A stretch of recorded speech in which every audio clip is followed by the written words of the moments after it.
The consequences of my own actions hit me faster than I expected. Outside the Li estate, the streets of Yuzhou were buzzing. Newsboys and gossips were shouting the headlines at every corner. Extra! Extra! Li Zian of the Li family has been accepted as a disciple by the Plum Blossom Sword Immortal. Then came the exaggerations. Li Zian has mastered the Taiji sword. Heaven sent a vision. 10,000 swords bowed in submission. And finally, the one that made me choke. The Sword Immortal says Li Zian has the potential of a god. She intends to become Taoist partners with him. I was sitting in the back garden of the Li estate when I heard that last bit from a servant. I sprayed my tea right out of my mouth.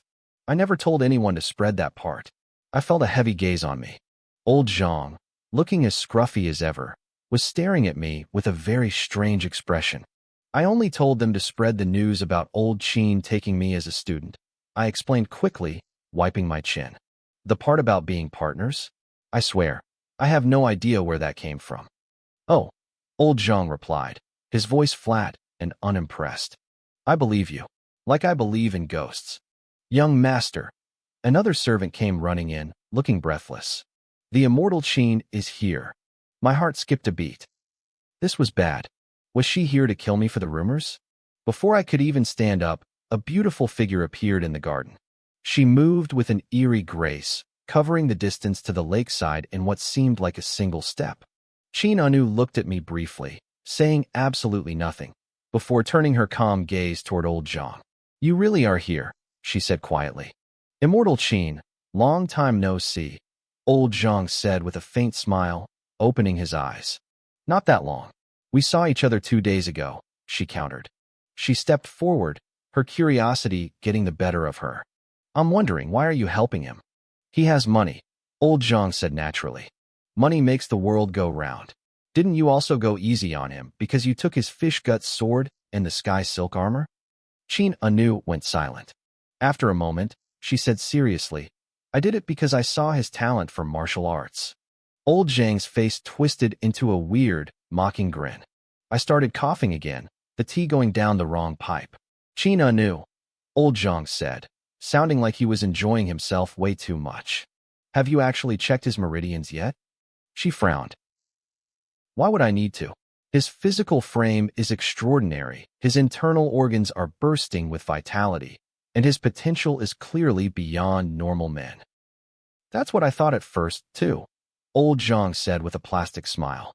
Sensing something was wrong, Qin Anu stepped forward and grabbed my arm. As she probed my internal energy, her face went through a series of rapid, terrifying changes.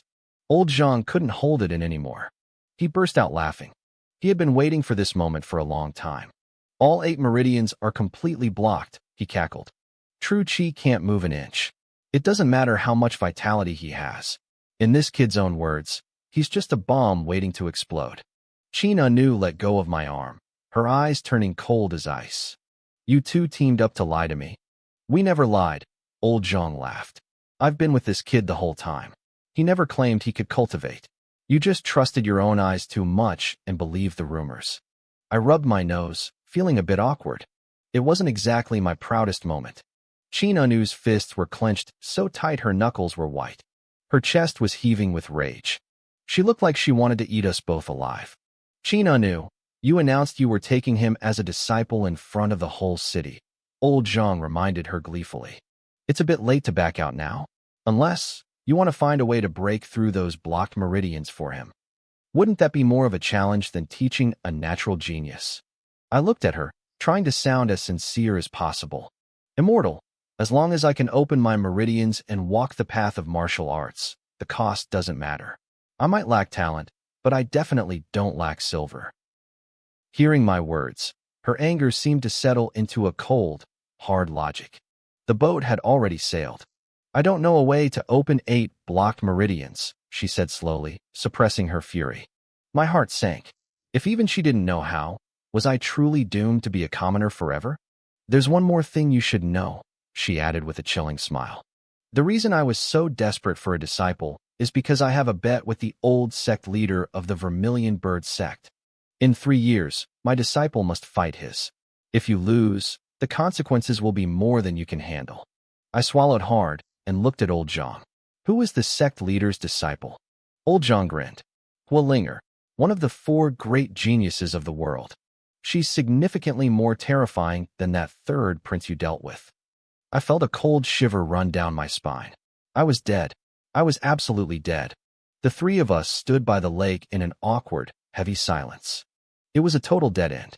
Qin Anu realized she had recruited a useless student, and I realized I had inherited a death sentence of a bet. Don't try to save me, I muttered after a long silence. Splash! I jumped straight into the lake. Just let me drown. On the shore, Qin Anu and Old Zhang looked at each other, then looked away. You'd better think of something, Old Zhang warned her. This kid has no bottom line. If you leave him to his own devices, he'll actually just forfeit the match in 3 years. There is nothing he won't do to save his own skin. I mean, who else would send someone to beat a prince so badly he couldn't get out of bed the night before a duel? Qin Anu narrowed her eyes. After a long time, she spoke. What if he focuses on body tempering? External arts. Old Zhang laughed. Look at those skinny arms and legs. Without true qi to nourish the body, external arts won't get him anywhere. Qin Anu went silent again, her mind racing. Finally, she spoke with a chilling resolve. Then there is only one way. She stared at the center of the lake. We forcibly break his meridians open. Old Zhang's expression changed instantly. Are you trying to kill him? A normal person's meridians are fragile. Breaking them is a death sentence. For a normal person, yes, she replied coldly. But he has money. Endless money.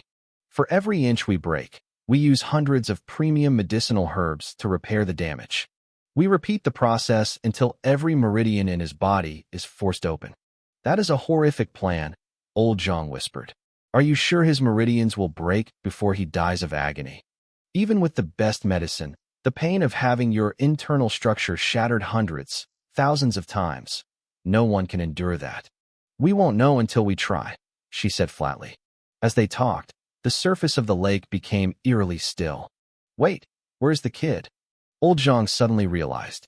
He didn't actually drown, did he? Qin Anu frowned and looked at the water. Save him. Old Zhang started to move, but she waved him off. She gripped her sword, her internal energy exploding outward. With a single, massive swing, she slashed at the lake. Boom. The water split apart like a giant gate had been forced open, creating a massive trench in the middle of the lake. On the left side of the divided water, a head popped up. I scrambled to the surface, gasping for air, only to see the lake literally cut in half. Holy crap! What is happening?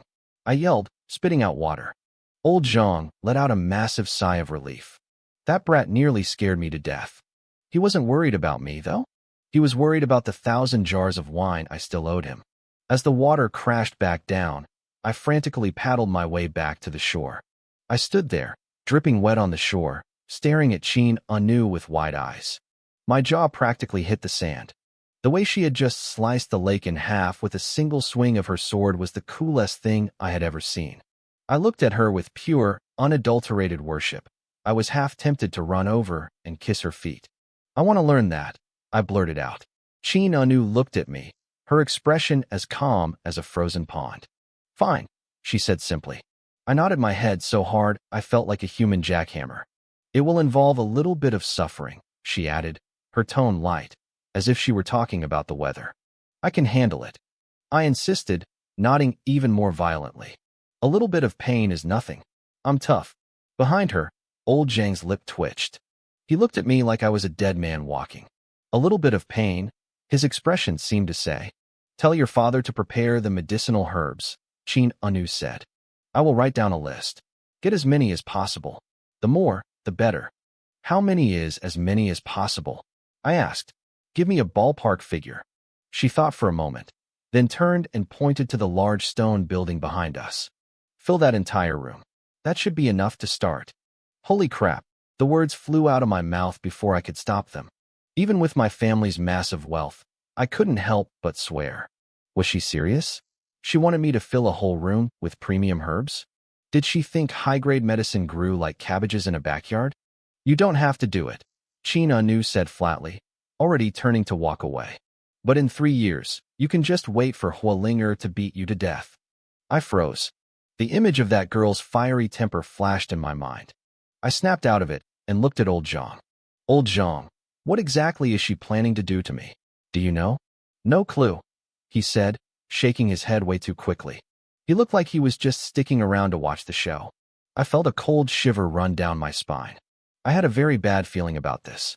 Half a day later, back at the Li family estate, my father, Li Baiwan, was staring at the list of herbs. His chubby face was literally trembling. Hey, he wants how much? My father stammered. My little brother said he needs an entire room full. My sister, Li Yue, said softly. Holy crap, my father shouted, echoing my own reaction from earlier. Even the richest man in the region couldn't stay calm. Father, Li Yue said, taking the list from his shaking hands with a smile. I'll handle this. I'll find a way to get the money. Yue, my father groaned, his face twitching. Do you have any idea how much silver this is going to cost? I know, she replied calmly. But it's just money. Nothing is more important than my brother's dreams. My father sighed and shook his head helplessly. Fine. It's in your hands. She smiled and left the study. Within 2 hours, every single medicinal herb in the 100 pharmacies of Yuzhou City had been bought out. A day later, mystery buyers appeared in 3 neighboring cities, sweeping the shelves of hundreds more shops. Within 10 days, half of the Great Shang dynasty was completely out of premium herbs. The terrifying wealth of the Li family had finally shown its teeth, and the world was starting to notice. While my family was busy bankrupting the herb market, I was sitting in the Yueli Inn, sipping tea. I wasn't with Qin Anu, though. I was visiting the third prince, Mu Yao. Please, your highness, I said, raising my cup with a polite smile. I looked incredibly concerned, as if his injury was breaking my heart. I heard you were hurt the other night. I wanted to visit sooner, but I was afraid of disturbing your recovery. I hope you don't take offense that I waited until today. You're too kind, brotherly, Mu Yao replied. He smiled back, but I could tell he was cursing me in his head. He didn't know for sure who had attacked him that night, but he wasn't an idiot. He knew the Li family was involved.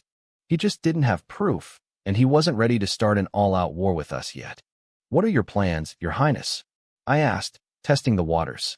Will you be heading back to the capital once you're healed? No rush, Mu Yao said, his smile widening. Since I'm here, I'd like to see more of Yuzhou's local customs. I'm sure I'll be bothering you for help with that. I narrowed my eyes behind my teacup. This idiot isn't leaving? It would be my pleasure, I lied through my teeth. I'd be honored to have you stay. Thank you, Mu Yao nodded. He paused, then acted like he was just bringing up a random thought. By the way, I've always been curious. Back in the capital, I heard that the Li family's perfume, glass, and soap businesses all came from your childhood inventions. Is that true? I burst out laughing. Of course not. Your Highness, you shouldn't believe those rumors. The perfume business has been around for 10 years. 10 years ago, I was just a clueless kid. How could I invent anything? That's just stuff storytellers make up to entertain the commoners. Mu Yao chuckled. It seems I was fooled by the storytellers then. He picked up the teapot and personally poured me a cup. Has the Li family ever thought about taking on partners for the perfume and glass business? There it was. My eyes sharpened. This was the real reason he had come to Yuzhou. The imperial court wanted a piece of our pie. Partners. I took a sip of the tea he poured. I pretended to think it over. I don't usually handle the business side of things, but I heard my sister mention that our growth has hit a bit of a bottleneck. To go further, we might need the right partners. Mu Yao's lips curled into a tiny smirk. For the last 2 years, the court had been trying to suppress our business. It hadn't worked well, but it had slowed us down. Now, they were making their move. They wanted us to need them. The capital has a few great options, Mu Yao said smoothly. Strong financial backing, great connections. If you're interested, I can introduce you. Oh, I leaned in. Which families? The Zhangsun family, the Merchant Alliance, and the Hermit Bank, he answered. My heart sank a little. So those 3 giants in the capital were all owned by the court. At least now I knew. I realized Mu Yao wasn't giving me this info for free. These were the options the royal family was forcing upon us. We had to choose one, or we'd be declaring open war against the crown. Your Highness, I need to discuss this with my father and sister, I said, standing up and bowing respectfully. Please give us 2 days. I'll bring you a satisfactory answer. I'll be waiting for your good news, Mu Yao said, smiling as he saw me out. I hurried back to the Li estate and burst into my father's study. He and Li Yue were buried in ledgers. How dare you? My father started to yell, but he stopped when he saw it was me. Oh, son, it's you. You never come to the study. I ignored him and looked straight at my sister. Yue, do we have any business with the Zhangsun family, the Merchant Alliance, or the Hermit Bank? A little with the Alliance and the bank, she said, looking confused. Nothing with the Zhangsun family. What? They're all fronts for the imperial court, I said seriously. The room went dead silent. My father and sister exchanged a dark look. Is the source reliable? My father asked, his voice low. The third prince told me himself. It's real. If that's true, we're in trouble, Li Yue whispered. We've spent years trying to keep the court out of our business so they couldn't choke us. I didn't realize their reach was already this long. Don't worry too much, sister, I said, trying to stay positive. Every crisis is an opportunity. The court is clearly desperate to get their hands on our business if they're willing to reveal their cards like this. If they want to play, we'll just have to play back. What do you mean, little brother? Li Yue asked, her brow furrowed in confusion. I leaned back, a small smile playing on my lips. The third prince gave us 3 options, right? The Zhangsun family, the Merchant Alliance, and the Hermit Bank. Our family business is massive. Those 3 must have been drooling over our wealth for years. But the Li family can only choose one partner. I paused for effect. My plan is simple. Let them fight over us like dogs over a bone. Li Yue's eyes lit up. You want them to turn on each other first. That's why you're the smartest sister in the world, I grinned. People are driven by greed. Even if all 3 are fronts for the imperial court, they won't be able to stay united when there's a fortune on the line. I stood up and stretched, feeling the weight of the politics lift. Anyway, you 2 decide the details. I'm staying out of it. I've got a bigger goal. I'm going to be a sword immortal, remember? How are my medicinal herbs coming along? Almost ready, Li Yue said softly. I've sent people to every city to gather the rest. Don't worry about a thing. Sister, you really are the best to me, I said. I stepped forward and gave her a big, impulsive hug. It felt good to have someone in my corner. All right, she laughed, tapping my forehead. Go find your wife now.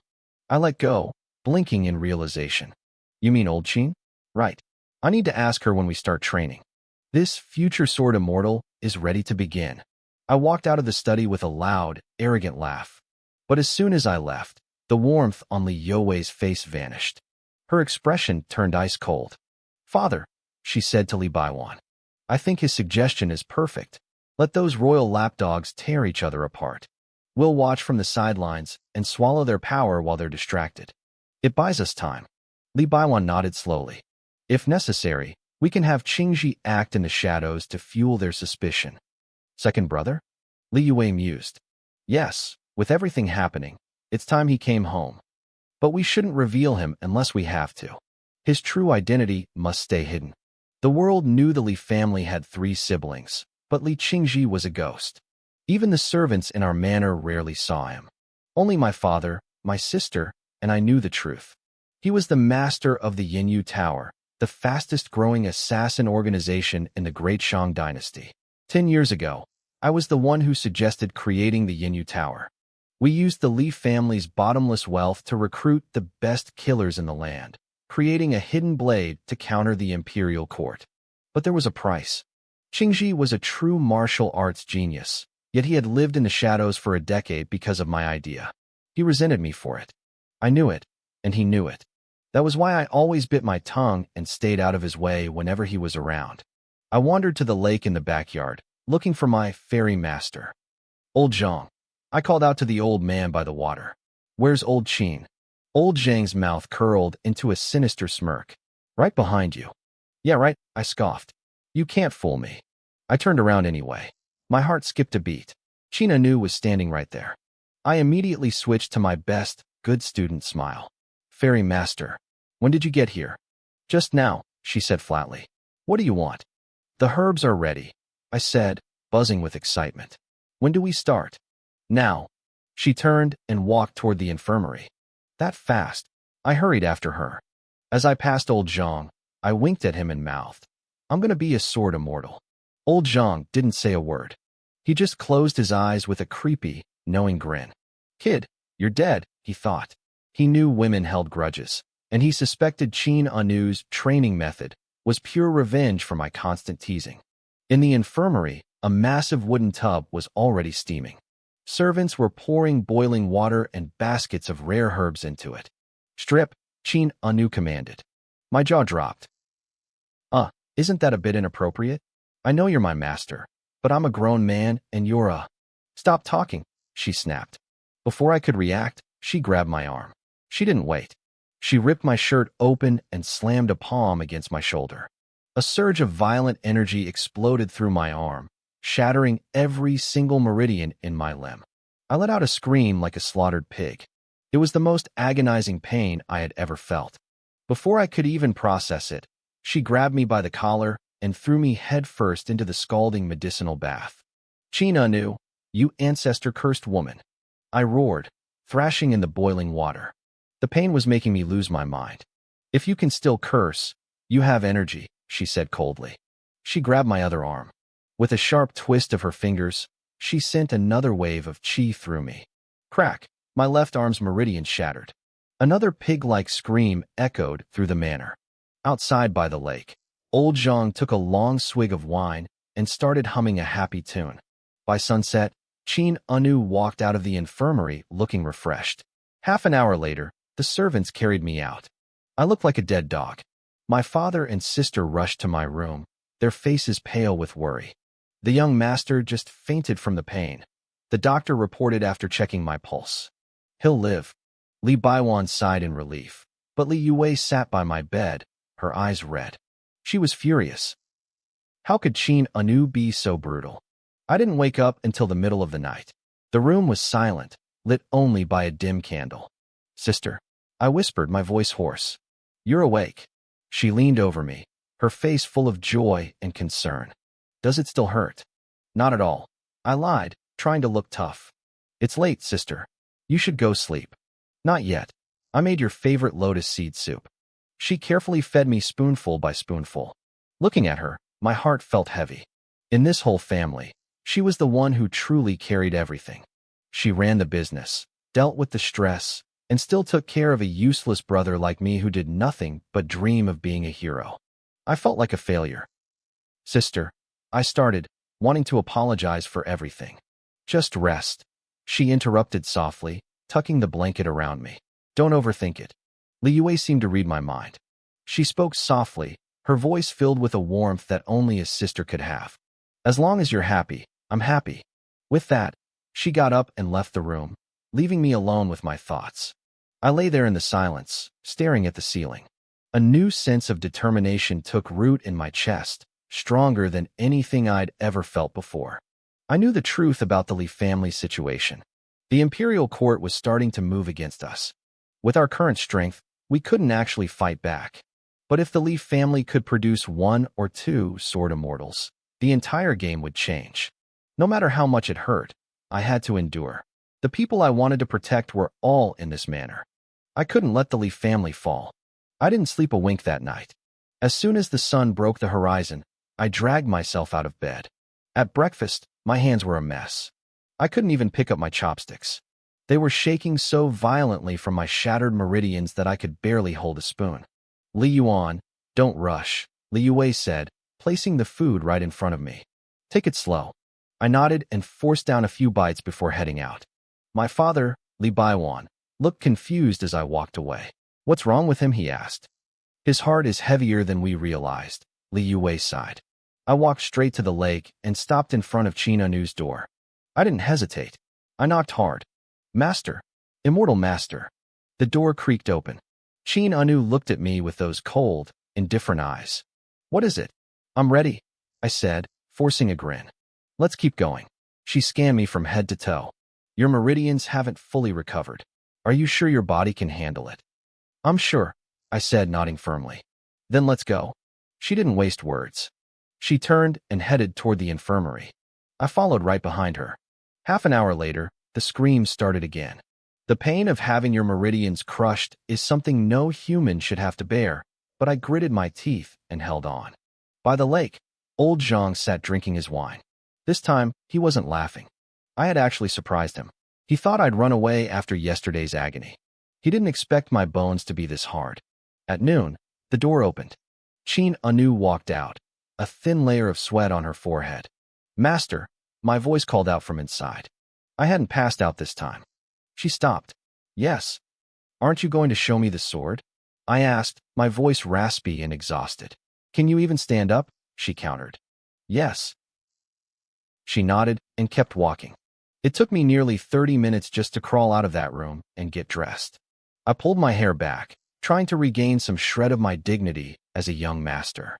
When I finally reached the lakeshore, Qin Anu was waiting. "What is a sword?" she asked. "The gentleman of all weapons," I answered. She frowned. "Wrong. Try again." "The king of weapons," I tried. "Wrong." Her voice grew sharp. I went silent, thinking hard. "It's a tool for killing," I said quietly. "Correct." She nodded. Suddenly, the air around her shifted. A sharp, terrifying energy exploded from her body. The calm lake's surface began to ripple. Since it is a tool for killing, even the most brilliant moves have only one purpose. She reached out her hand. From a distant room, an ancient sword flew through the air and landed in her grip. She swung at once. A massive wave of sword energy tore through the air, literally splitting the lake water in half. I stood there stunned. Even though I'd seen her power before, it still took my breath away.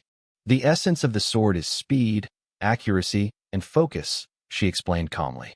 "From today on, you will practice only 3 moves: the swing, the slash, and the thrust. 1,000 times each, every single day. Not one less. You practice until there is no wasted movement. It must become your instinct." I bowed deeply, my hands clasped in respect. "Yes, master." Seeing me so serious for the first time, her expression softened slightly. "If you can reach that level, even if you never fully open your meridians, very few people in this empire will be able to ignore your blade." Old Zhang watched us from a distance, silent for once. He knew she was right, but he also knew how few people actually had the discipline to get there. At the very least, she had given me hope. "This sword is named Qin Shuang," Qin Anu said, handing me the ancient blade. "You can use it for now, but every swordsman needs their own blade. You must find the one that truly belongs to you." I took the sword and nodded. "Thank you, master." She turned and left. I stood by the lake and began. Swing, slash, thrust. I did it over and over. By sunset, I was drenched in sweat. My clothes were sticking to my skin.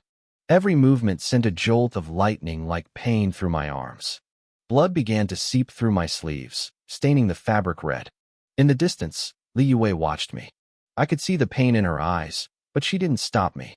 She knew she couldn't. When I finally finished my 3,000 repetitions, I stumbled back to my room and collapsed on the bed, my consciousness fading into black. Night fell over the manor. Old Zhang was about to head in when he suddenly froze. He looked toward the entrance of the estate. His eyes sharpened. A master was approaching. A young man in a silver-gray robe walked through the gates.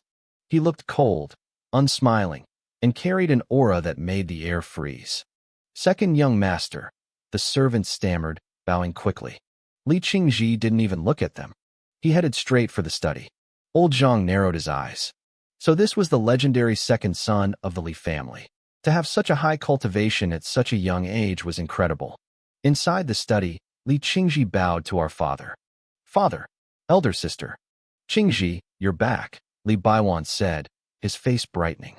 "Father, why did you call me back so urgently?" Li Qingji asked. Li Yue stepped forward. "Qingji, you know the third prince has arrived in Yuzhou. He claims he's here to study under Qin Anu, but his real goal is to scout our family's strength. He wants to use the royal family's name to seize our businesses. He's given us a choice between the capital's Zhangsun family, the Shangmo, or the hidden bank. We have to choose." Li Qingji remained silent for a long moment. Finally, he spoke. "Sister, what do you want me to do?" My second brother, Li Qingji, asked the question with a cold, detached voice. He stood in the study, his presence like a block of ice. "In a few days, I'm heading to the capital," Li Yue replied calmly. "I need to negotiate business with those 3 major families the prince mentioned. While I'm there, I want you to secretly send people to sabotage the relationships between them. Can you do it? Li Qingji thought for a moment before nodding. I can. Qingji. Our father, Li Baiwan, cut in, his voice heavy with caution. You must only send subordinates. You are not to get personally involved in this. I understand, foster father, Li Qingji said respectfully. Father waved his hand, dismissing him. As Li Qingji walked away, father sighed, his eyes fixed on the retreating silver-gray robe. His personality is getting colder by the day. If anything ever happens to me, Yu Wei, you're the only one who will be able to keep him in check. Father, Li Yu Wei said softly. Qingji might have some resentment in his heart, but he still cares about this family. And I don't think he's completely heartless toward our little brother. Father let out a bitter laugh. Maybe, but I know one thing. He'll never have a kind word for Zai. Early the next morning, I was by the lake, sweating through my sword practice. Across the water, I saw that familiar silver-gray robe approaching. It was Li Qingji. I opened my mouth to greet him, but the world suddenly blurred. Before I could even think, I instinctively threw my sword up to block. He had cleared 30 feet in the blink of an eye. He didn't use a weapon. He simply lunged forward and struck my wrist with 2 fingers. Bang! A wave of numbness shot up my arm. My grip failed, and the ancient sword went flying, clattering onto the grass. I stood there, cradling my hand, stunned. Trash, Li Qingji spat. He didn't wait for a response. He just turned and walked away. Not far off, Qin Anu and old Zhang watched the whole thing. Neither of them said a word. They were clearly shocked by my brother's strength. At his age, to have such terrifying cultivation was unheard of. I didn't argue. I didn't snap back. I just walked over and silently picked up my sword. Usually, I never let people get the last word, but this time, I kept my mouth shut. Further down the shore, Li Yue intercepted him. Qingji, he's trying very hard.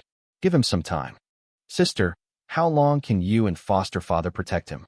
Li Qingji's face was a mask of indifference. If he stays this useless, the Li family will eventually be destroyed in his hands. The Li family reached its current glory because of him, she reminded him. And now, he's doing everything he can to protect it. Please, just have a little patience. Li Qingji glanced back at me. He brought the family glory, yes, but he lacks the power to keep it. That is his greatest sin. I walked over to Qin Anu and handed her the sword. Fairy, can I take half a day off? I'll make up the missed repetitions when I get back. She didn't ask questions. She just nodded and took the blade. Go. I hurried toward my siblings. Even though my brother had just humiliated me, I forced a grin onto my face. Second brother, you're back. He looked at me coldly. Finished with your sword? Not yet, I said, trying to sound casual. But I promised the third prince an answer today. You know your sister is going to the capital? He asked. I nodded. I know. The capital is a dangerous place, he said, his voice dropping an octave. This should have been your responsibility as the legitimate son. But because of your incompetence, your sister has to go in your place. Do you understand that? Second brother is right to scold me, I said humbly, accepting the criticism without a fight. I'll be following her in secret, he continued. Yuzhou City will be left to you. Don't mess it up. Don't worry, brother. I nodded like a woodpecker. I looked like the most obedient little brother in the world. No one would ever guess I was the same lawless young master the city knew so well. His expression softened, just a fraction. Go then. That third prince is a snake. Deal with him carefully. Thanks for the concern, brother. I'll be careful. I chirped. I was genuinely happy he'd shown a spark of care, and I practically skipped away. Li Yue watched me leave and sighed. You're too harsh on him. He really respects you. Every time you come home, he stays happy for days. He's the only heir, Li Qingji said flatly. He has to carry more weight than anyone else. It's his fate. By the way, I'll keep an eye out for a sword for him. I heard some ancient blades surfaced in the East Sea and South border. If I have time, I'll go get one myself. Li Yue smiled. You always so tough on the outside, but soft on the inside. Later that day, at the Moonrise Inn, the third prince, Mu Yao, finished grooming himself and walked downstairs. I was already there, waiting by the entrance. Your Highness, I said politely. Brotherly, he replied with equal courtesy. We shared a fake smile and began walking through the streets of Yuzhou. The city was bustling, filled with the sounds of vendors and children playing. It was a simpler vibe than the capital, but the people here were tougher. So, brotherly, Mu Yao asked, looking around as if he didn't have a care in the world. Have you considered my suggestion? The Li family wouldn't dream of turning down your highness's kindness, I replied. My elder sister will be heading to the capital soon to discuss the partnership with those 3 families. Mu Yao looked surprised. Oh, your sister? Are you not going with her?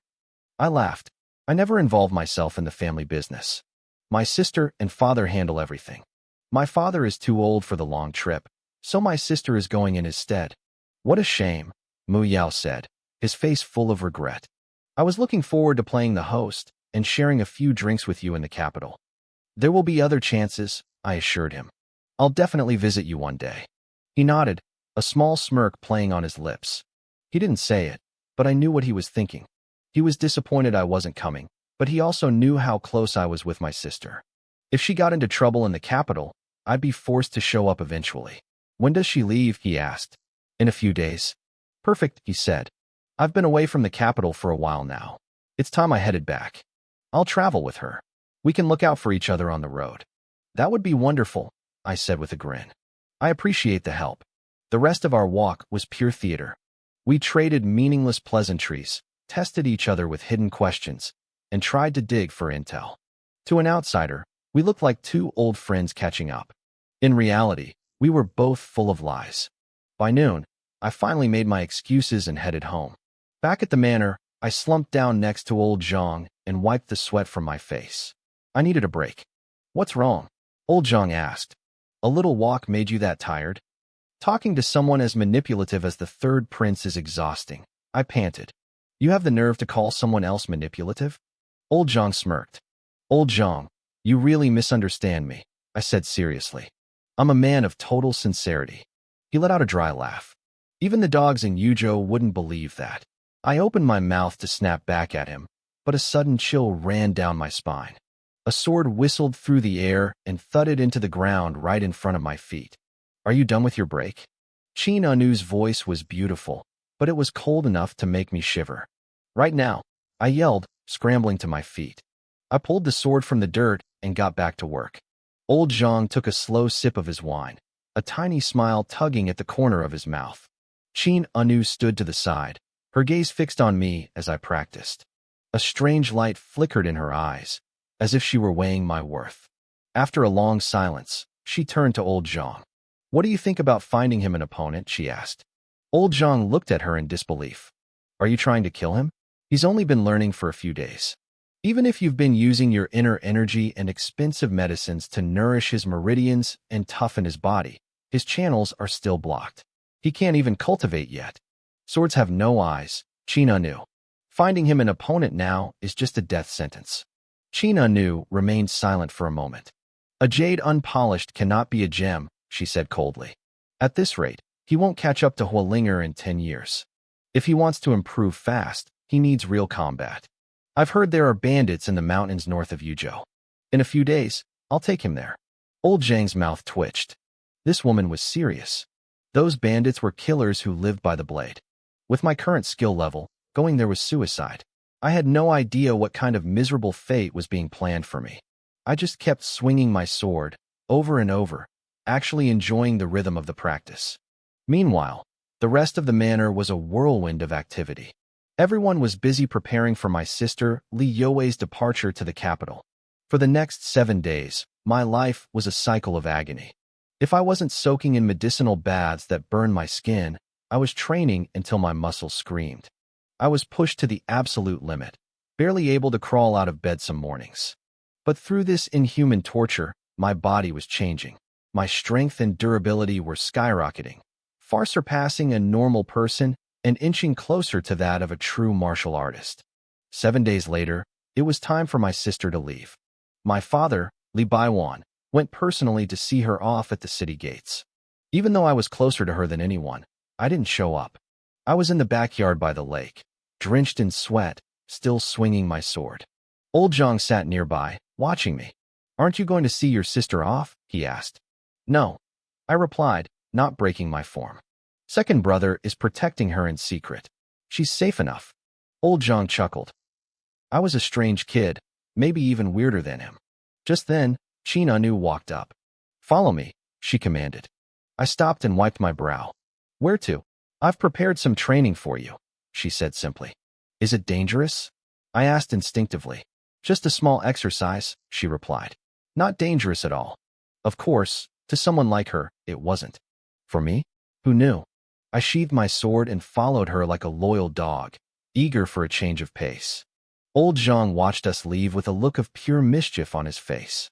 He'd never realized that the elegant, plum-blossom sword immortal could be so devious. We took a carriage to the Chilean mountains north of Yuzhou. Qin Anu stepped out and pointed toward a steep cliff in the distance. On that cliff, there is a blood ginseng king, she said. It's vital for repairing your meridians. If you can retrieve it, I can guarantee I'll open one of your channels in a short time. My eyes lit up. Really? The only reason I couldn't cultivate was because my 8 meridians were blocked.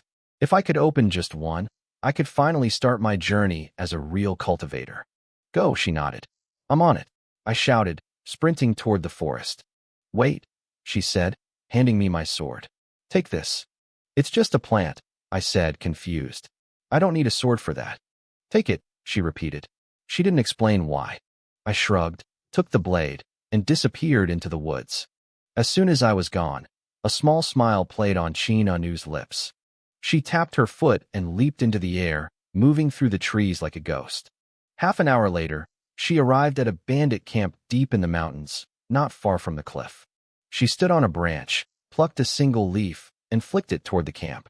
The leaf hissed through the air like a bullet, snapping a massive wooden support beam. A section of the camp collapsed with a deafening crash. Who's there? A scarred, brutal-looking man roared, storming out of the main hut. What are you idiots standing around for? Go check it out. The bandits scrambled to find the intruder. Qin Anu didn't hide. She let them catch a glimpse of her silhouette before she vanished back into the trees. After her. Kill her, the leader screamed. Meanwhile, I was sweating and panting as I finally reached the top of the cliff. I had no idea what was happening. Blood ginseng, where are you? I muttered, searching the area Qin Anu had described. Suddenly, a chorus of angry roars erupted nearby. There he is. Get him. Dozens of bandits came charging out of the brush, eyes bloodshot and blades drawn. Holy crap, I yelled, my heart nearly stopping. I realized it instantly. Qin Anu had played me. That's why she insisted I bring the sword. I wasn't an idiot. I knew exactly what this was. I turned on my heels and bolted. Qin Anu, you old hag. I'm going to kill you. I screamed as I ran for my life. I dove behind a massive boulder, hiding in the tall grass like a hunted animal. My heart was thumping against my ribs. I can't believe she did this, I hissed under my breath. Women and their grudges. This is ridiculous. I peeked out, counting the bandits. There were 5 of them nearby, searching the area. If I could just wait until sunset, I could slip away in the dark. I started to feel a bit smug. Qin Anu thought she could trap me, but I was smarter then. Boom. A massive blast of sword energy slammed into the boulder right in front of my face. The sound was like a thunderclap. The bandits froze. Then they turned toward the noise. I stared at the shattered rock in horror. Then I looked up at the sky and screamed, Qin Anu, you're a freaking psycho. There he is, the bandits yelled. Hack him to pieces. I scrambled up and ran like a madman. High above in the trees, Qin Anu watched me flee, a tiny smirk on her face. The sun was setting, casting long, bloody shadows across the forest floor. Die, kid, one bandit shouted, catching up to me. He swung a heavy iron blade at my head. I rolled desperately, the blade whistling past my ear and thudding into the dirt. I was a mess, covered in mud and leaves. Haha, look at this pathetic brat, the bandit laughed, delivering a brutal kick to my ribs. I tried to block with my sword, but the force sent me tumbling backward. I rolled several meters before hitting a tree. From her perch, Qin Anu frowned. Has he forgotten everything I taught him? She whispered. A sword isn't used like that. She knew what she was doing. Without a life-or-death struggle, all the training in the world meant nothing. I was getting beaten to a pulp. I had no combat experience, and I was barely holding on. More bandits were closing in, attracted by the noise. Look at those fine clothes. The bandit sneered, stepping toward me. A rich little young master. You should have stayed home in your soft bed. Now, I'm going to tuck you in forever. I looked up at him, my vision blurring. But deep inside, the fear was starting to turn into something else. A fire was beginning to burn in my chest. I was a Lee, and I wasn't going out like this. I wasn't ready to give up. Not like this. This bandit wasn't some powerful martial artist. He was just an ordinary man, same as me. If I couldn't even beat a common thug, what was the point of all that training? I watched him. 10 steps. 5 steps. 3. He was close. I held my breath, forcing myself to find a pocket of calm inside the panic. At 3 steps, I didn't wait for him to strike. I lunged from the ground, drawing my sword in one fluid motion. The blade caught the last rays of the setting sun. It flashed like a startled swan. One clean strike across his throat. The bandit clutched his neck, blood spraying between his fingers. He tried to speak, but only a wet gurgle came out before he collapsed. Bad guys really do talk too much. I slumped to the ground, my body trembling. So this was what it felt like to kill someone. It was disgusting. Old 9, a voice barked. 3 more bandits were rushing toward me, their faces twisted in rage. I didn't hesitate. I forced my exhausted legs to move and bolted into the trees.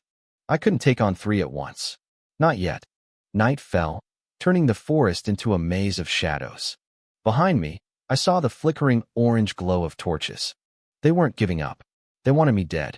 I watched those dancing lights from the darkness, a cold chill settling in my chest. In a fair fight, I was outmatched.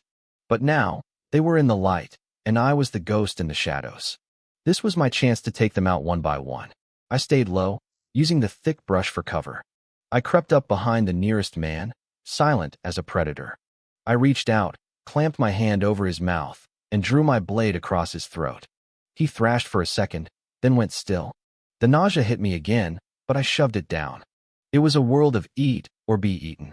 If I didn't kill them, I wouldn't live to see tomorrow. I wiped the blood off my hands and adjusted my breathing, my eyes tracking the remaining torches. The fear was gone. In its place was a sharp, predatory focus. High above, Chin Anu watched my transformation. She looked satisfied. With me finally holding my own, she vanished into the trees toward the bandit camp. She hadn't lied about the blood ginseng king. She had seen it days ago on a cliffside, but when she returned today, it was gone. The bandits must have harvested it. She slipped into their camp like a shadow. She ignored the piles of gold and silver. I was rich enough to buy 10 of these camps, so she didn't care for their loot. She searched the medicine crates instead. Finally, she opened a delicate wooden box. Inside sat the crimson root, glowing with medicinal power. "Who's there?" a roar echoed through the camp. A massive, scarred man stood up from a tiger-skin chair and hurled a heavy wine jar at her. Chin Anu stepped aside casually, tucking the ginseng away. "A woman? Stealing from me?" The leader growled, lunging at her like a cannonball. Chin Anu frowned. She flicked her wrist, sending out a wave of sword intent that slammed into the man's chest. The impact sent him flying 30 feet. He hit the ground, coughing up blood, his eyes wide with terror. "I'll spare you today," she said coldly. "But soon, someone will come for your life." She left him there. He was a martial artist who had opened one divine gate. Not too strong, but the perfect challenge for me. She really was a dedicated teacher. When she found me later at the edge of the forest, I was covered in blood, gasping for air. "Where are they?" she asked. "Dead," I managed to say. She narrowed her eyes. I think I surprised her. I was more ruthless than she expected. "You did that on purpose," I said, looking up at her. "Yes," she admitted without a hint of guilt.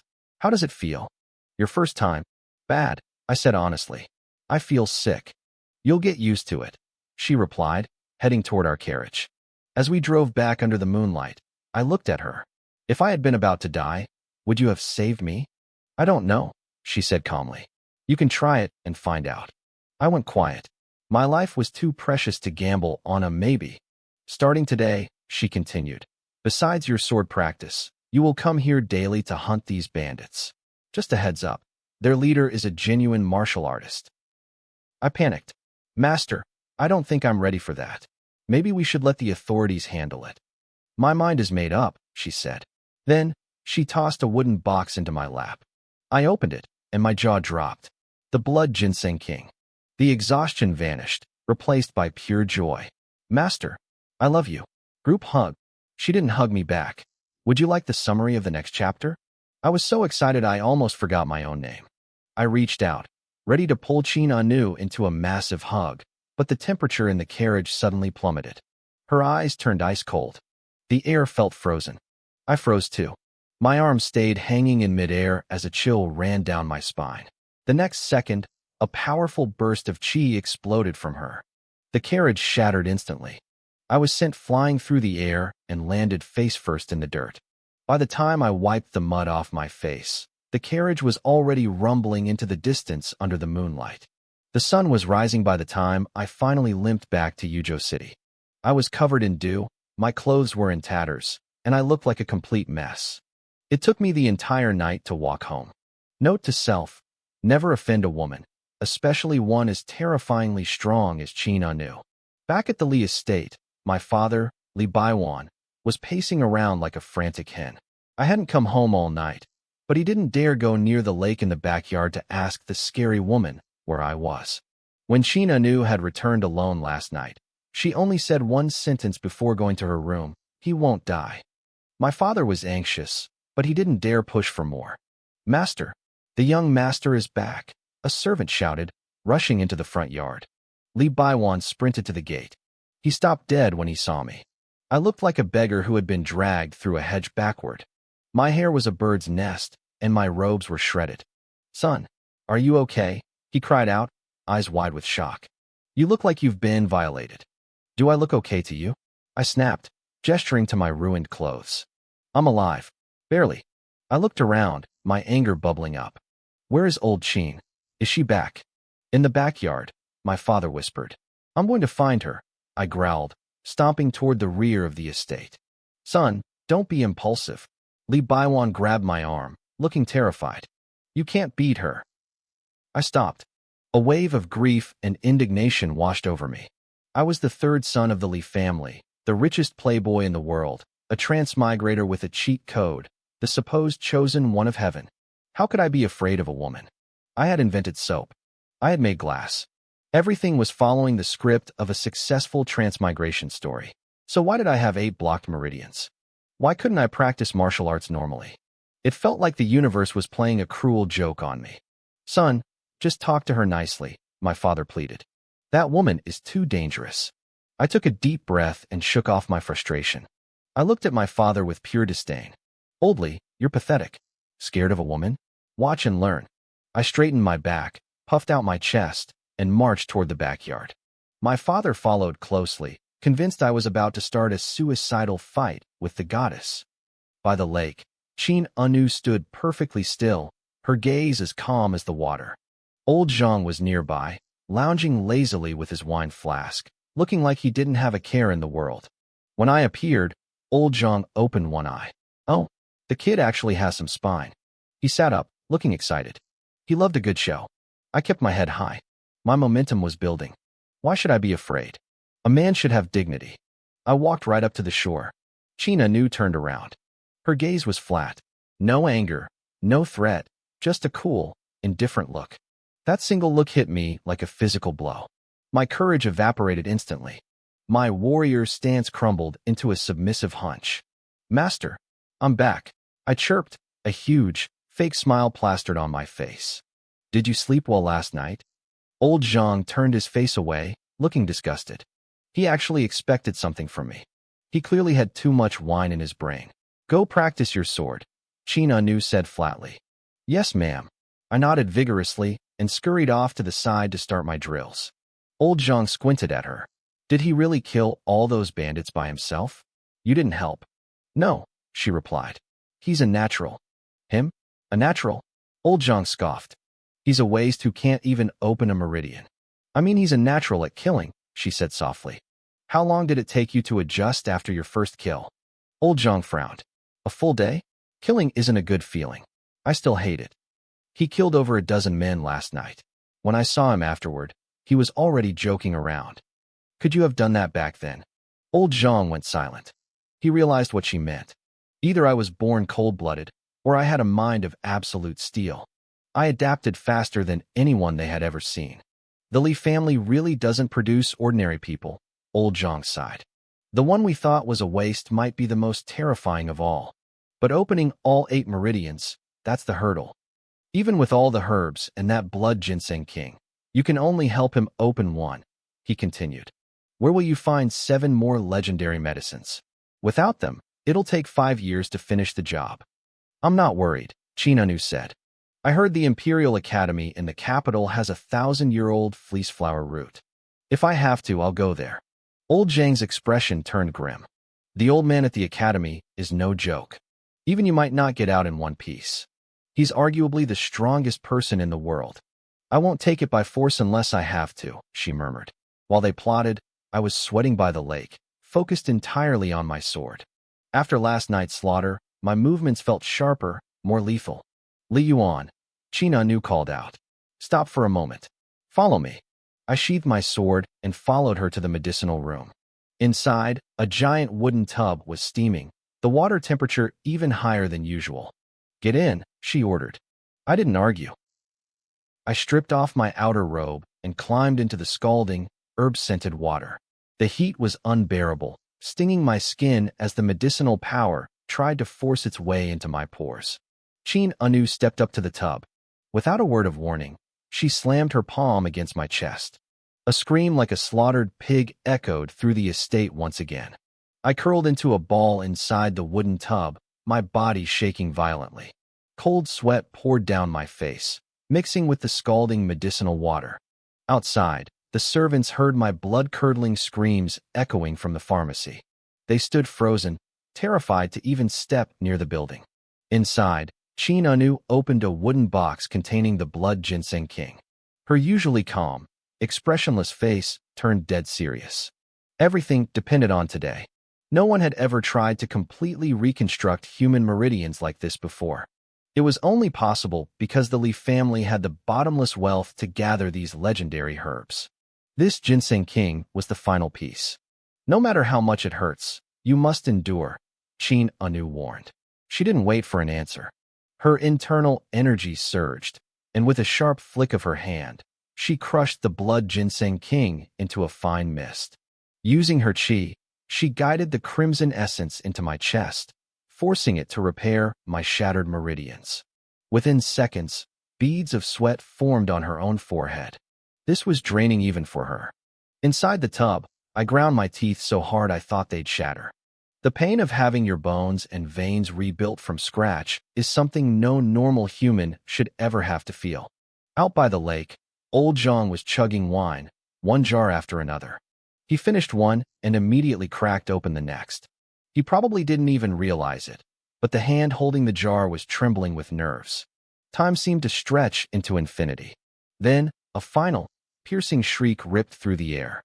A massive explosion rocked the pharmacy. The wooden tub shattered into 1,000 pieces, sending water and splinters flying everywhere. I collapsed on the floor, gasping for air, drenched and utterly broken. Chin Anu wasn't looking much better. Her hair and robes were soaked, and a thin trail of blood ran from the corner of her mouth. She looked more disheveled than I'd ever seen her. She took a moment to suppress her chaotic chi before speaking in a tired voice. Rest for half a day, then go practice your sword. Without another word, she hurried out toward her own room. I staggered to my feet and stumbled out to the lakeside, collapsing onto the grass near old Zhang. Old Zhang, it worked, I wheezed.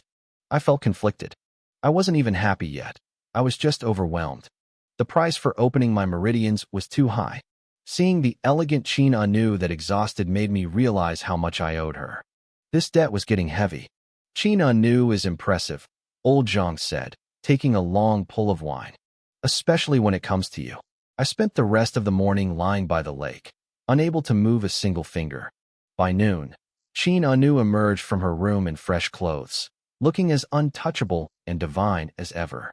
Go practice, she said coldly. You got it.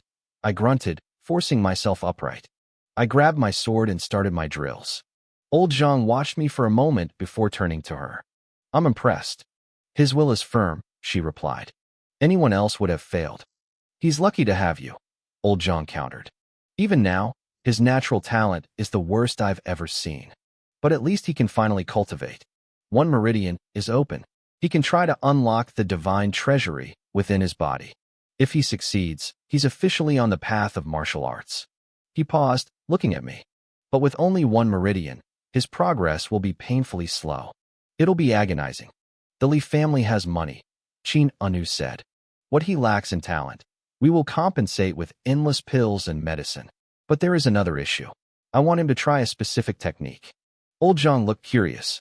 Which one? The flying immortal art, she said, her eyes fixed on the lake. One strike from the west, a flying immortal from beyond the heavens. Old Zhang stiffened. The technique of the first sword god from the Great Shang dynasty? You want him to learn that? It's barely different from external physical training. It's incredibly difficult. For 1,000 years, no one but the sword god himself has mastered it. We have to try, she said calmly. He only has 3 years. What other technique will let him catch up to Huolinger? Old Zhang went silent. 3 years was nothing. Huolinger was one of the 4 greatest geniuses of this era. Her talent was terrifying. I, on the other hand, was a guy with 1 working meridian. In the world of cultivation, I was a joke. If he can't match her in raw power, he has to win with technique, Qin Anu insisted. He created Tai Chi on his own. That proves he has the soul of a swordsman. If he pushes his sword skills to the absolute limit, he might find his own path, just like the sword god did. It's a hard road, Old Zhang sighed. Even we haven't fully escaped the shadows of the masters who came before us. I can't imagine how long he'll last. He'll last, she said. Then she looked at him. Old Zhang, you have world-class skills, but no successor. Doesn't that bother you? Old Zhang scoffed. I have my wine and my sword. That's enough. Don't play games with me, she said. Join me.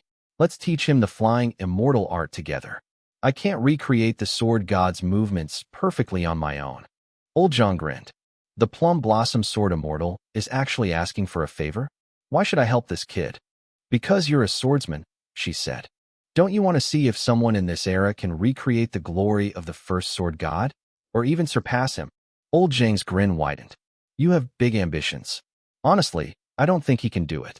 But he took a final swig, emptying the jar. I'm interested.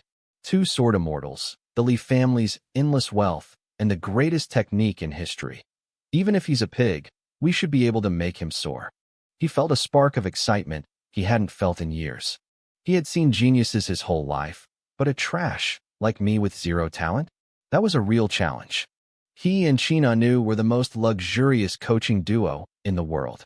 He wanted to see if they could spit in the face of fate itself. Qin Anu looked at me, the pig in question, and called out, Li Yuan, come here. Coming, I shouted, trotting over like a loyal dog. The 2 masters looked at each other and nodded. From this day on, they were going to turn my life upside down. The 2 masters stopped talking and looked at me. Qin Anu spoke first, her voice calm and steady. Have you ever heard of the flying immortal art? She asked. I nodded vigorously. Of course. It's the #1 cultivation method in the world. People say it's impossible to master. Since the first sword god of the Great Shang dynasty, nobody has ever succeeded. Do you know why? She pressed. I shook my head. I didn't have a clue.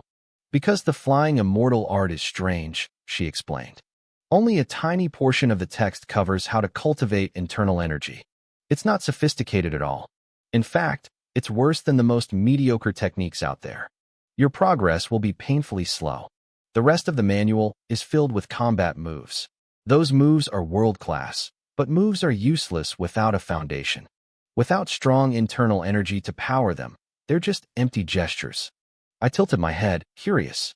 Can't I just practice a different internal energy technique first? Then, once I'm strong enough, I could learn the flying immortal moves. Qin Anu shook her head immediately. No, many people have tried that. Learning other styles first makes the flying immortal moves completely useless. Some people became so obsessed with forcing it that they ended up losing their minds. A cold shiver ran down my spine. So if I practice the real thing, will I be as slow as everyone else? Old Zhang let out a mocking laugh from the lakeside. Slow? Kid, don't worry about that. You've only opened 1 meridian. You're a world-class loser. No matter what technique you use, it's going to be slow. You're already at the bottom. There's nowhere left to fall. I glared at him. I really wanted to stab this old man with my sword. He's telling the truth, Qin Anu added, effectively stabbing me again. She saw my face and tried to offer some comfort. But the Li family is rich. We can use endless treasures and rare pills to boost you. With both of us guiding you, maybe, just maybe, you have a tiny spark of hope. I stayed silent, feeling thoroughly insulted. Then it clicked. I looked at the old drunkard by the water. Old Zhang, are you going to teach me too? What? You think I'm not good enough? He gave me a crooked, toothy grin. Kid, you should be laughing in your sleep. Countless geniuses have begged me to teach them, and I've kicked them all away. You're just lucky. If you still fail after being taught by both of us, Qin Anu and I will have no faces left to show the world. I'll try my best, I said with an awkward smile. Having zero talent wasn't my fault, but the reality of the situation was starting to sink in. Qin Anu tossed a roll of parchment at me. Memorize the mental cultivation heart law first. Practice it every morning and evening. As for the sword moves, we will teach you those personally. I caught the parchment and began reading. I focused, burning the words into my brain. About 10 breaths later, I looked up. I've got it. I remembered it all. That fast. Old Zhang looked surprised. That was barely enough time to read it once. Good memory. I was born with it, I said, grinning wide enough to show all my teeth. Well, at least you have one redeeming quality, Old Zhang muttered. Qin Anu stepped forward. Before I could even blink, she brushed past me. I didn't even feel her hand move, but suddenly, my blue frost sword was gone. She had taken it back. She walked into the center of the yard. Then, she moved. The garden exploded. Flowers and leaves swirled into the air as the blue frost sword turned into a blur of cold light. Her sword intent stretched out for hundreds of feet, filling the entire backyard with a chilling pressure. I stood by the lake, frozen in awe. It was beautiful and terrifying. This was a sword immortal. Kid, keep your eyes open, Old Zhang shouted. He laughed and waved his hand. A gust of wind seemed to form a sword in his grip. He stepped forward with a jar of wine in one hand and his blade in the other. He was wild, heroic, and unstoppable.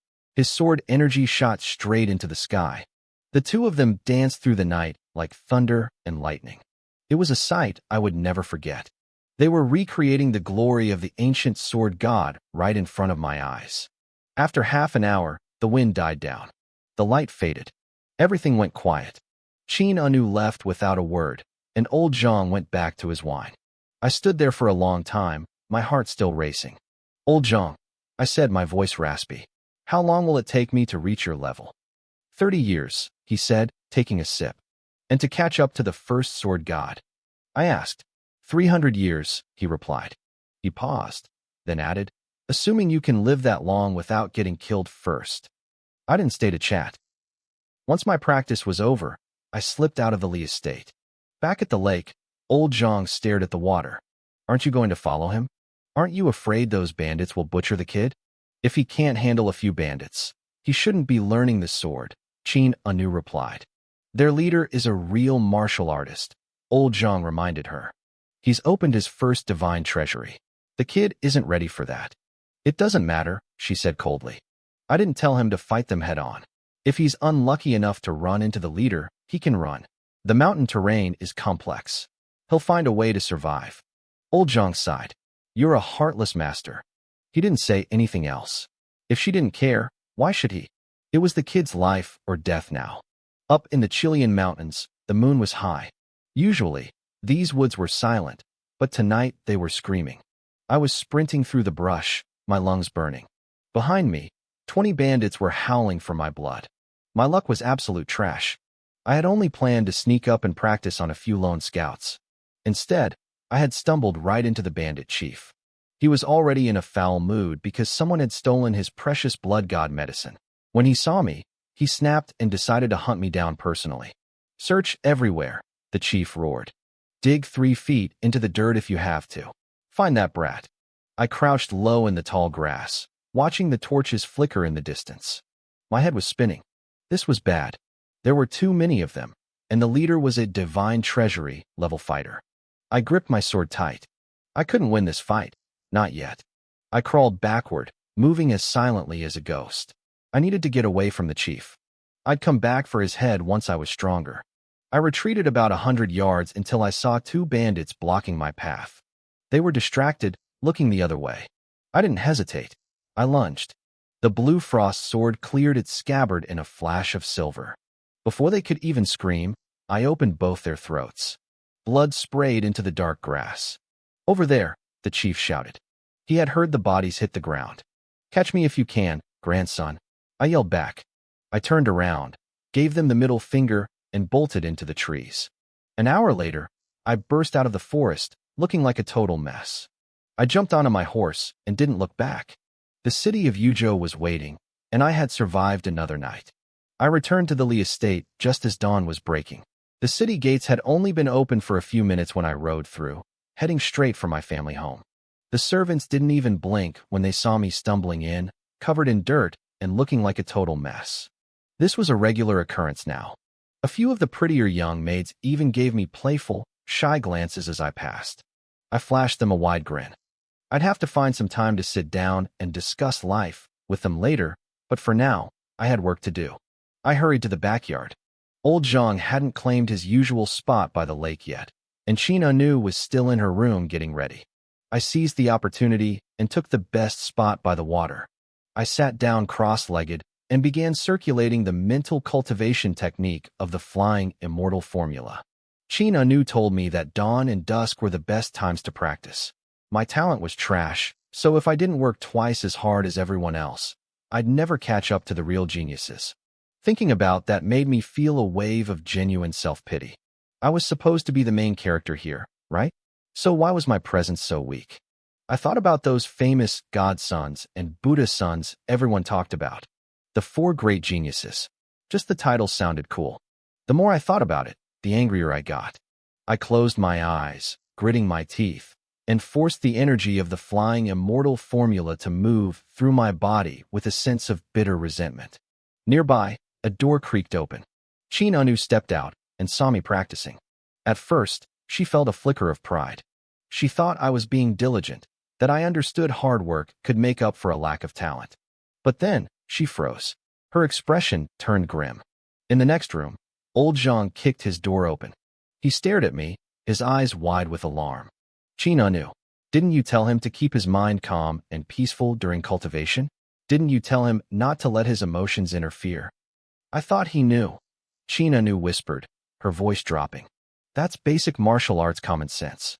I didn't think I needed to say it." "We're in trouble," old Zhang muttered, his fists clenching. "I hope the kid is lucky. If he isn't, he's going to suffer a cultivation deviation." By the lake, I was still lost in my own head. I kept running the technique while fuming about how unfair the world was. I had no idea that behind me, Qin Anu and old Zhang were pacing around, sweating with anxiety. They were terrified I was about to ruin myself. If the two greatest sword masters in the world taught a student and turned him into an idiot in less than 10 days, they'd be the laughingstock of the entire continent for 1,000 years. Half an hour passed. "Something's wrong," old Zhang whispered, frowning at my still form. "There's no movement. Usually, if your mind isn't calm during practice, you'd at least cough up some blood to show you're struggling. This is too quiet. Should I wake him?" "No," Qin Anu said, shaking her head. Forcing him awake now could make it worse. We wait. The sun began to rise in the east. The first light of morning hit the ground, chasing away the chill of the night. Suddenly, the air around me shifted. Without any wind, the lake's surface erupted into violent waves. Qin Anu and old Zhang both gasped. "Impossible." A deep, booming sound echoed from my chest, the sound of my divine treasury opening. It sounded like 1,000 claps of thunder. The spiritual energy of heaven and earth began to surge toward me, pouring into my body like a flood. The two sword masters were stunned. They couldn't explain what they were seeing. "Isn't this kid's meridians supposed to be blocked?" Old Zhang stammered. "What is happening?" "I don't know," Qin Anu replied, her voice trembling slightly. Maybe we were all wrong. Maybe everyone for the last 1,000 years has been wrong." "You mean?" Old Zhang looked like he'd been struck by lightning. "The flying immortal formula is different from every other technique," she said quietly. "For 1,000 years, Everyone tried to practice it with a calm mind because that's the common rule. This boy stumbled into the correct way by accident. That's the only explanation. Otherwise, with his talent, he could never have opened his first divine treasury this fast. Old Zhang looked at me with a mix of awe and annoyance. This kid's luck is unbelievable. As they spoke, the light from my chest grew blinding. The roaring inside me sounded like a stormy ocean. Finally, I snapped my eyes open. My vision was sharp, and gold light flickered in my pupils. A surge of powerful energy exploded outward from me, kicking up dust and sending ripples across the lake. Is this what it feels like to be a martial artist? I looked at my hands, my heart racing with excitement. I could do this. I really could. I felt like I could take on 3 fighters like Hualinger right now. Hey kid, stop daydreaming. You're about to drool, old Zhang called out. I snapped out of it and quickly wiped the corner of my mouth. I gave them a sheepish grin. I just opened my divine treasury. I got a little excited. How did you do it? Chinanu asked, walking toward me. What do you mean? I asked, confused. According to my calculations, even with our help and all the treasures of the Li family, it should have taken at least 10 days, she said. If things went poorly, it could have taken a year. Tell me, what were you thinking about while you practiced? I rubbed my nose, feeling a bit embarrassed. I was thinking, why am I so great but I have no talent? Why do those godsons get to look so cool while I'm struggling? I was just really angry. Chinanu and old Zhang traded a look and nodded. That was it. The flying immortal formula didn't need a calm mind. In fact, the stronger the emotions, the faster the energy moved. The surge of blood from being upset actually helped the technique flow through the meridians. Unbelievable, old Zhang muttered, looking like he'd just swallowed a fly. I've practiced martial arts my whole life, and today I'm being schooled by a brat. Chin-Anu sighed softly. She felt the same way. For 1,000 years, everyone had been trapped by their own common sense. No one had thought to change the way they approached the technique. I didn't fully understand the technical stuff they were rambling about, but I caught the main point. I was a natural. At this rate, maybe I really could beat 3 Hualingers in a year. I looked at Chin-Anu, my confidence overflowing. Let's go a few rounds,